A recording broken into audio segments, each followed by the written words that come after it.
Assalamualaikum, nama saya Abdul Hakim Wahidudin Beradik, Metrik C20A0893.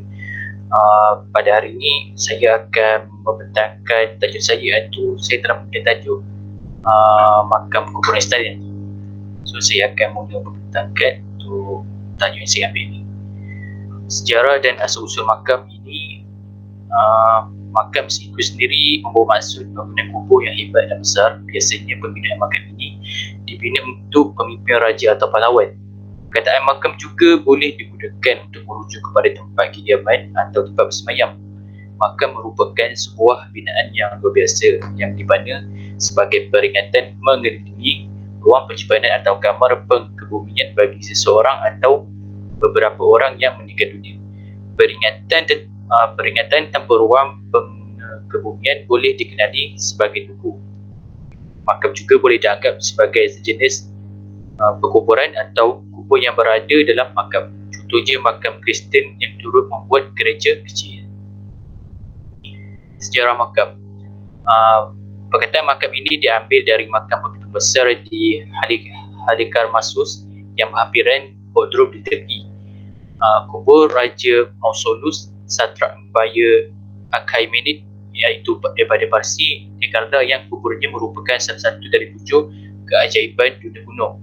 Dari segi sejarah, makam ini masih dibuat dengan pembinaan yang besar dan mengagumkan bagi pemimpin yang telah mati atau orang-orang yang terpenting dalam sesebuah negara. Walau bagaimanapun, makam yang lebih kecil menjadi popular di kalangan golongan kaya dan golongan bangsawan di kebanyakan negara. Dalam Empire Rom sendiri, kuburan ini kerap dibina di nekropolis atau sepanjang tepi jalan yang berhampiran laluan Apia Attika yang mengekalkan runtuhan banyak makam sejauh beberapa batu di luar Rom. Ketika agama Kristian menjadi luas, makam ini tidak lagi digunakan. Selepas itu, makam menjadi amat popular di Eropah dan jajahan koloninya semasa sejarah moden awal Eropah dan Timur Moden. Makam tunggal mungkin ditutup sepenuhnya. Sesuatu makam mengelilingi kamar pengkebumian sama ada keseluruhannya di atas tanah atau dalam ruang pengkebumian berkuburan di bawah struktur utama. Ia mengandungi mayat atau beberapa mayat. Kemungkinannya dalam keranda batu, sakrofangi atau ruang pengkebumian. Makam moden juga boleh menjadi sebagai kolumbaria, iaitu sejenis makam untuk abu mayat yang dibakar. Dengan tambahan ruang jempu abu mayat, makam boleh terletak di sebuah tanah kuburan, sebuah gereja atau di atas tanah persendirian. Di Amerika Syarikat, istilah itu boleh digunakan bagi ruang milik kepada perkuburan di bawah kemudahan yang lebih besar seperti gereja. The Cathedral Our Lady of the Angel di Los Angeles, California sebagai contoh, mempunyai 6,000 ruang pemakaman dan jempu abu mayat untuk pengkebumian di bahagian bawah bangunan. Ia dikenali sebagai makam kubur atau nama samarannya adalah Crypt Mausoleum. Di Eropah, bila kepala bawah tanah ini kadang-kadang dipanggil crypt atau kubur katakum bawah tanah. Dalam tajuk yang dikaji ini, penulis mengkaji makam kuburan istana yang terdapat di negeri Perak, iaitu Masjid Ubudiah. Ubudiah membawa maksud pengabdian kepada Allah yang Maha Agung. Pada tahun 1911, ketika berehat di Port Dickson, setelah menjalani rawatan, Dulin Yang Maha Mulia Sultan Idris Rushidul Azam Shah telah bernazam untuk membina sebuah masjid di Bukit Jandan sekiranya baginda kembali pulih. Setelah berangkat balik ke Kuala Kangsar, baginda memerintahkan supaya kolonel Hasley daripada Jabatan Kerja Raya Berlumpur untuk menjadikan reka bentuk masjid itu. Tuan Hubbeck, arkitek yang ditugaskan untuk menyediakan reka bentuk masjid itu, telah menerapkan unsur-unsur sedimen Moore dalam reka bentuknya. Tuan Caulfield, Putera Negeri, telah ditugaskan untuk melaksanakan pembinaannya. Kerja pembinaan masjid ini bermula pada 26 September 1913 telah terjendala akibat batu mramar asal yang diimpor dari Itali telah dirosakkan oleh 2 ekor gajah yang bertempur di tapak pembinaannya. Masjid ini hanya dapat disiapkan pada tahun 1917 dengan kos sebanyak 189 trilion. 189 bilion dolar. Bukan ceritanya Sultan Idris tidak sempat untuk melihat masjid ini siap kerana baginda market pada tahun 1916. Saya perbetulkan balik kos yang dibina untuk kos masjid ini dibina dengan harga sebanyak 189,000 dolar. Makam Diraja Al-Kufar yang terdapat di Bukit Chandai, Kuala Kangsar merupakan makam diraja bagi Sultan Perak Darul Mizwan. Makam diraja ini terletak bersebelahan Majlis Diraja Kemudian. Makam diraja ini dibina pada tahun 1919 dan mempunyai pengaruh seni bina Mughal dan menyerupai seakan-akan Taj Mahal di India. Seramai 8 orang Sultan Perak dimakamkan di sini. Sultan Perak pertama yang dimakamkan di makam ini ialah almarhum Paduka Seri Sultan India Raja Mursyid dengan Azam Shah pada tahun 1916. Sultan Perak yang lain ialah almarhum Sultan Abdul Jalil Karamatullah Nasiruddin Muharram Shah, almarhum Sultan Abdullah Muhammad Shah II, almarhum Sultan Iskandar Shah Qadasullah, almarhum Sultan Abdul Aziz Al-Mutassim Billah Shah, almarhum Yusuf Izzuddin Shah, almarhum Sultan Idris Shah II, dan terbaru sekali almarhum Sultan Azlan Muhyiddin Shah, iaitu pada tahun 2014. Ini gambar makam yang dikemukakan. Terusnya bahan dan proses pembuatan batu nisan. Batu nisan ini terdapat beberapa jenis, antaranya jenis terazu, seramik dan sebagainya. Untuk batu nisan ini saya lebih memfokuskan cara pembuatan batu nisan terazu kerana batu nisan ini ada kelihatan di makam-makam raja yang terdapat di Perak. Batu nisan ini dibuat daripada campuran simen putih, bulan dan batu halus. Bahan-bahan ini akan digaul mengikut nisbah campurannya sebelum dimasukkan ke dalam acuan batu nisan. Batu nisan jenis ini juga mempunyai beberapa set acuan yang dibuat daripada fiberglass dan juga besi yang menghasilkan model-model batu nisan terazu yang tertentu sama ada untuk lelaki, perempuan atau kanak-kanak.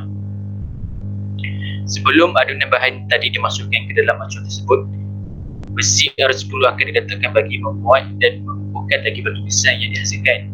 Kemudian campuran tadi akan dibiarkan semalaman sebelum acuan tersebut terbuka. Setelah batu nisan tadi dikeluarkan dari acuannya, proses mengilap dan melicingkan akan dimulakan dengan bantuan peralatan moden. Proses pengilapan ini lebih cepat dan mudah dilakukan. Walau bagaimanapun, terdapat setengah bahagian pada batu nisan tersebut perlu digilap menggunakan tangan kerana tidak boleh dilakukan menggunakan mesin. Ada juga setengah bahagian tersebut terpaksa digosok dengan menggunakan kertas basi. Bagi maklumat semati, ianya akan diukir atas tubing yang telah dipotong mengikut reka bentuk pada stiker sebelum ianya dilekatkan pada cubit tadi. Kemudian bahagian-bahagian yang tidak diperlukan pada stiker akan dikopik. Untuk bahagian yang dikopik tadi akan diukir menggunakan teknik sandblasting atau boleh juga menggunakan dengan tukul dan pahat. Proses ini perlu dilakukan dengan hati-hati bagi mengelakkan sebarang kerosakan dan kecacatan. Maklumat semati tadi akan dicat setelah siap diukir. Akhir sekali, batu nisan terazu yang telah disiap dilicingkan akan ditepuk bagi membolehkan maklumat semati diletakkan di dalamnya dengan menggunakan simen putih. Maklumat semati tersebut akan ditutup terlebih dahulu menggunakan pita pelekat sebelum proses ini dijalankan bagi menggelapkan sebarang kecacatan dan kotoran. Untuk maklumat semua, makam diraja juga menggunakan batu nisan jenis terazu dengan koting yang banyak berbanding dengan batu nisan terazu biasa yang terdapat di pengukuran biasa. Ini salah satu contoh batu nisan terazu.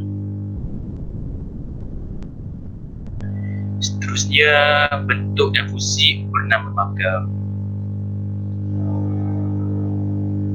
Makam-makam raja memiliki banyak unsur-unsur esensial yang dapat mengantar kita dalam ruang apresiasi yang positif terhadap eksistensinya, sebab merupakan pengejawantahan sistem norma atau adat dari wazirat atau adat dari warisan peninggalan ajaran nenek moyang masyarakat. Namun tidak kalah pentingnya, sistem kesenian sebagai unsur utama dalam mengungkapkan cita rasa keindahan yang dapat kita kagumi. Sebagai satu hasil karya manusia, pendukung kebudayaan syarat dengan nilai-nilai estetika. Dari segi bentuk fisik, makam terdiri dari jirat, nisan dan gunungan sebagai bahagian dari struktur utama makam. Nisan dan jirat menjadi satu kesatuan utuh yang saling terintegrasi menjadi sebuah tanda pusara. Berikut gunungan makam yang merupakan satu elemen kesatuan jirat. Pusara sebagai tanda bahawa di tempat tersebut ada seseorang yang dimakamkan. Pemberian tanda pada penguburan Islam merupakan salah satu sunnah sebagai hadis yang diriwayatkan Ahmad dan Muslim. Disunahkan memberi tanda kubur dengan batu atau tanda lain pada bahagian kepala. Pemberian tanda kepala merupakan menhir pada masa prasejarah dan nisan pada masa Islam. Secara prinsipnya mempunyai kesamaan, iaitu tanda adanya penguburan. Untuk itu, bentuk adalah merupakan totalis daripada karya seni itu sendiri. Bentuk itu merupakan organisasi atau sesuatu kesatuan dari komposisi dengan unsur pendukung karya yang lainnya. Ini gambar makam dia. Yang pertama, saya akan membahaskan daripada sudut bentuk ornamen makam. Bentuk adalah merupakan totalis daripada karya seni itu sendiri. Bentuk itu merupakan organisasi atau sesuatu kesatuan dari komposisi dengan unsur pendukung karya yang lainnya. Contohnya, makam raja yang terdapat di Perak ianya mempunyai unsur budaya tersendiri. Salah satunya kain kuning yang terdapat pada atas tulisan. Dari segi bentuk fizik, makam terdiri dari jirat, nisan dan gunungan sebagai bahagian dari struktur utama makam. Nisan dan jirat menjadi satu kesatuan utuh yang saling terintegrasi menjadi sebuah tanda pusara. Berikut gunungan makam yang merupakan satu elemen kesatuan jirat. Pusara sebagai tanda bahawa di tempat tersebut ada seseorang yang dimakamkan. Pemberian tanda pada penguburan Islam merupakan salah satu sunnah sebagai hadis yang diriwayatkan Ahmad dan Muslim. Memberi tanda kubur dengan batu atau tanda lainnya pada bahagian kepala. Seterusnya, ukiran pada makam. Motif hias bunga tantri atau bunga teratai yang terdapat pada makam dimaknai oleh masyarakat Bugis sebagai suci yang melahirkan banyak interpretasi berdasarkan di mana motif ditempatkan dan di daerah mana keberadaannya. Bunga tangga atau terantai memang bukan taip bunga yang harum semerbak, tetapi eksistensinya mampu membuat orang terkesima dengan pesonanya, menoleh dan memperhatikan. Tidak peduli hidupnya di mana gedung mewah atau di kubangan lumpur belantara, tetaplah akan memberi kesan mendalam bagi yang melihatnya. Bunga teratai juga merupakan bunga yang tak pernah mati. Saat kemarau melingkupi bumi, dia tetap hidup dalam umbinya, terpuruk dalam tanah kering kerontang. Tetapi begitu hujan datang, kuncup bunga akan segera mekar di tengah hijau dedaun. Untuk itulah mengapa bunga tantri dianggap sebagai bunga yang memiliki makna filosofi yang baik, terutama bagi kalangan masyarakat Bugis yang melahirkan banyak tafsir terhadap eksistensi bunga teratai. Namun intinya bahawa teratai mekar dengan membawa kesucian dan kemurnian bumi. Untuk itu, motif ornamen dengan jenis bunga tantri banyak diaplikasikan pada nama makam dengan beragam bentuk, iaitu bentuk yang telah disterilasi atau diintegrasikan dengan jenis motif lainnya seperti gambar makam di bawah. Kesimpulannya, reka bentuk seni tradisional merupakan khazanah warisan tidak ternilai dan harus dijaga. Oleh itu, generasi-generasi muda haruslah memainkan peranan penting dengan adanya sifat bertanggungjawab untuk melestarikan khazanah seni reka bentuk yang masih terdapat dalam negara ini, supaya seni reka bentuk ini tidak dilupakan begitu saja mengikut peredaran zaman. Ini adalah rujukan saya yang kebanyakan saya ambil daripada internet. So, sampai di sini saja saya punya komentar. Sekian, terima kasih.